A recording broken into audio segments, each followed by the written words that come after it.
Bagaimana kalau saya bilang, kekayaan alam Indonesia yang luasnya dari Sabang sampai Merauke, yang tambangnya melimpah, hutannya luas, lautnya kaya, ternyata disebut hanya dinikmati segelintir orang. Bayangkan sebuah kapal besar bernama Indonesia. Kapal ini penuh muatan emas, batu bara, nikel, sawit, timah, dan hasil bumi lainnya. Tapi ketika kapal itu berlayar, sebagian besar awak kapal hanya kebagian remah-remah. Sementara muatan utama justru dikuasai segelintir orang di ruang VIP.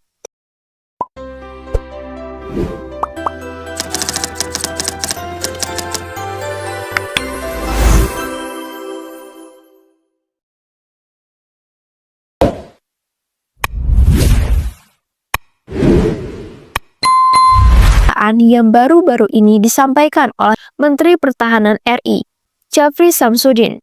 Beliau disebut ada 10 orang yang menguasai ekonomi kita. Dan kebocoran yang terjadi disebut mencapai 5.770 triliun. Angka yang bukan kecil, bahkan sulit untuk dibayangkan. Jadi, apa sebenarnya yang terjadi? Pernyataan ini disampaikan dalam acara Retreat Persatuan Wartawan Indonesia di Bogor dan diberitakan oleh tribunnews.com. Dalam kesempatan itu, Jafri menyampaikan kekhawatiran soal kedaulatan ekonomi Indonesia. Beliau mengatakan bahwa ada perusahaan yang secara administratif terlihat legal, tetapi dalam praktiknya melakukan tindakan yang merugikan negara. Ini bukan tuduhan sembarangan, melainkan klaim berdasarkan data yang ia terima.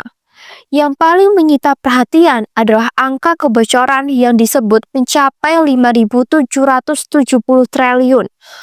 Angka ini jauh lebih besar dari 1 tahun anggaran belanja negara, guys. Namun penting untuk digarisbawahi, dalam pernyataan tersebut tidak disebutkan nama individu maupun perusahaan tertentu. Jadi ini adalah pernyataan umum tentang kondisi struktural, bukan tuduhan spesifik kepada pihak tertentu. Dalam video ini kita tidak akan berspekulasi atau menyebarkan hoax. Kita akan membahas berdasarkan informasi yang disampaikan, memahami konteksnya, dan melihat gambaran besarnya. Karena yang sekarang dibicarakan bukan sekedar angka, tapi soal masa depan ekonomi Indonesia. Apa maksud 10 orang menguasai ekonomi? Ketika disebut 10 orang menguasai ekonomi, itu bukan berarti mereka secara harfiah memiliki seluruh Indonesia. Yang dimaksud adalah konsentrasi kekuatan ekonomi yang sangat besar di tangan segelintir perusahaan besar. Dalam banyak negara, termasuk Indonesia, sektor sumber daya alam seperti tambang, sawit, dan kehutanan memang didominasi korporasi besar. Ini fakta ekonomi global. Industri ekstraktif membutuhkan model raksasa dan jaringan kuat.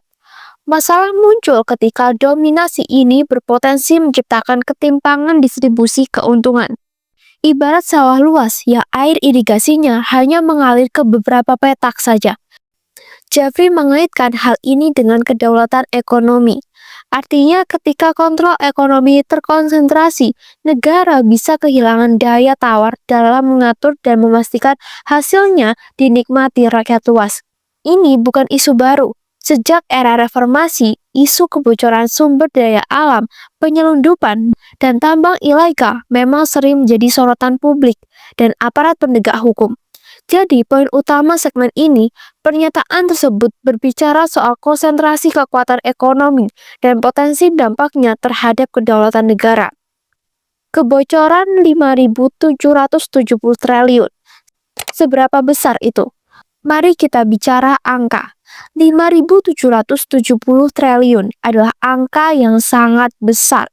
Sebagai perbandingan, APBN Indonesia dalam 1 tahun berada di kisaran beberapa ribu triliun rupiah saja. Artinya, angka yang disebut bahkan melampaui total belanja negara tahunan. Namun, penting untuk dipahami, angka tersebut disebut sebagai estimasi kebocoran secara kumulatif, bukan angka 1 tahun tertentu yang dirincikan dalam laporan resmi publik. Kebocoran di sini bisa merujuk pada beberapa hal. Praktik ilegal, penghindaran pajak, penyelundupan sumber daya alam, atau aktivitas tambang ilegal yang tidak memberikan pemasukan optimal ke negara. Jafri juga menyebut penyelundupan timah dan sawit sebagai contoh praktik yang pernah marak terjadi, khususnya pada masa-masa sebelumnya.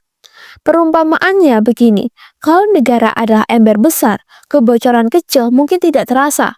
Tapi kalau lubangnya besar dan berlangsung lama, lama-lama ember itu kosong. Itulah mengapa angka ini menjadi perhatian serius, guys. Satgas Penertiban Kawasan Hutan dan Tambang Ilegal. Sebagai Ketua Satgas Penertiban Kawasan Hutan, Jafri menegaskan komitmen untuk menindak aktivitas ilegal, termasuk tambang ilegal dan penyelundupan. Tambang ilegal bukan isu kecil. Selain merugikan negara dari sisi penerimaan, praktik ini juga sering merusak lingkungan dan memicu konflik sosial. Penertiban kawasan hutan juga berkaitan dengan tata kelola lahan. Tambang ilegal bukan isu kecil. Selain merugikan negara dari sisi penerimaan, praktik ini juga sering merusak lingkungan dan memicu konflik sosial. Penertiban kawasan hutan juga berkaitan dengan tata kelola lahan. Indonesia memiliki kawasan hutan yang luas, dan pengelolaan yang tidak tertib bisa membuka celah penyalahgunaan. Langkah penindakan ini adalah bagian dari upaya memperkuat kedaulatan ekonomi. Negara ingin memastikan bahwa eksploitasi sumber daya alam terjadi sesuai aturan dan memberikan manfaat optimal bagi rakyat. Tentu implementasinya tidak mudah. Dibutuhkan koordinasi lintas kementerian, aparat hukum, dan pengawasan yang konsisten. Namun, pesan yang ingin disampaikan jelas, negara tidak boleh kalah oleh praktik ilegal. Kedaulatan ekonomi. Kenapa ini penting? Kedaulatan ekonomi berarti negara memiliki kontrol atas sumber daya strategisnya dan mampu menentukan arah kebijakan tanpa tekanan berlebihan dari kekuatan ekonomi tertentu. Jadi, jika ekonomi terlalu terkonsentrasi, resiko yang muncul adalah ketimpangan, ketergantungan, dan lemahnya distribusi kesejahteraan.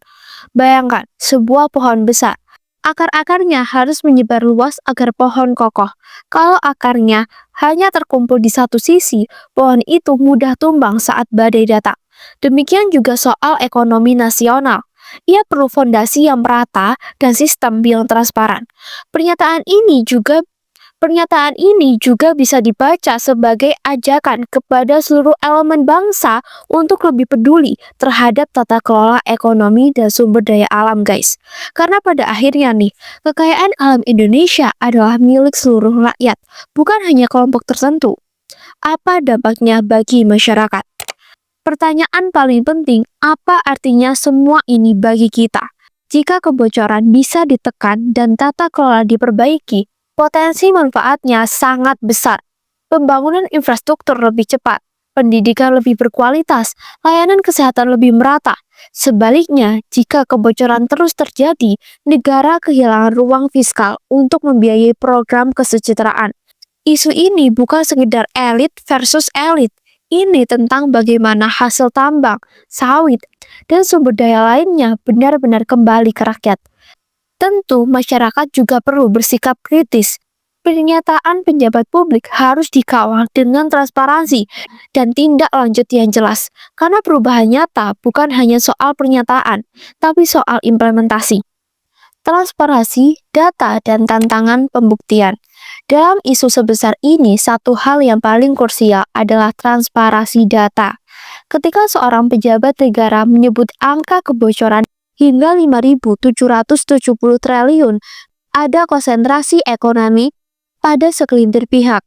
Publik tentu berhak mengetahui bagaimana metodologi penghitungannya, periode waktunya, serta sektor mana saja yang dihitung.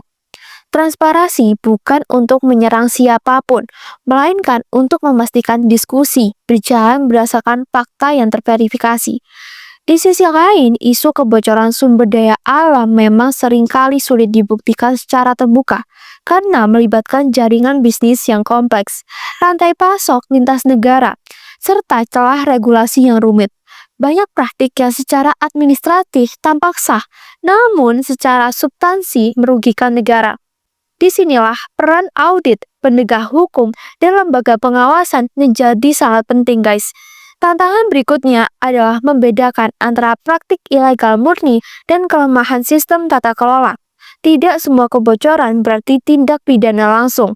Kadang kebocoran terjadi karena regulasi yang lemah, pengawasan yang tidak optimal, atau koordinasi antar instansi yang belum solid. Maka solusi yang dibutuhkan bukan hanya sekedar penindakan, tetapi juga reformasi sistem. Selain itu, sektor sumber daya alam memang memiliki karakteristik khusus, modal besar, teknologi tinggi, dan pasar global yang fluktuatif.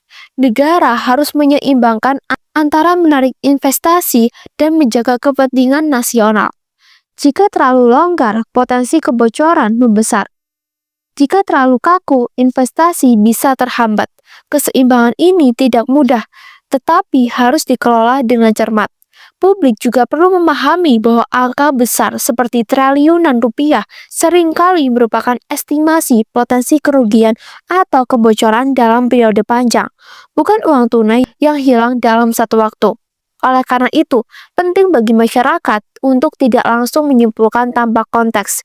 Diskusi yang sehat membutuhkan klarifikasi lanjutan dari pemerintah dan lembaga terkait.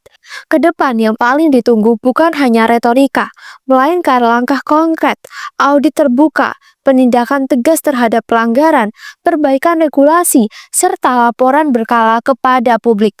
Jika data dibuka secara proporsional dan akurat, kepercayaan publik akan meningkat, dan narasi besar ini tidak berhenti sebagai penyataan semata. Pada akhirnya, isu ini adalah ujian kedewasaan demokrasi kita. Apakah kita mampu membahas persoalan ekonomi besar secara rasional, berbasis data, tanpa terjebak pada spekulasi? Jika transparansi dijalankan dan sistem diperbaiki, maka pernyataan besar hari ini bisa menjadi titik balik menuju tata kelola sumber daya alam yang lebih adil dan berkelanjutan bagi Indonesia. Indonesia adalah negeri yang kaya, tapi kekayaannya saja tidak cukup. Yang menentukan adalah bagaimana kekayaan itu dikelola, diawasi, dan distribusikan. Pernyataan tentang 10 orang dan kebocoran 5.770 triliun membuka diskusi besar tentang tata kelola ekonomi kita, guys. Bukan untuk menyebarkan sensasi, tapi untuk mengingatkan bahwa kedaulatan ekonomi adalah fondasi masa depan bangsa. Kalau menurut kamu, bagaimana seharusnya negara memastikan kekayaan alam benar-benar kembali ke rakyat? Tulis pendapatmu di kolom komentar. Dan kalau kamu ingin konten yang membahas isu nasional dengan jernih, berbasis fakta, dan tanpa hoax, jangan lupa subscribe. Sampai jumpa di video berikutnya.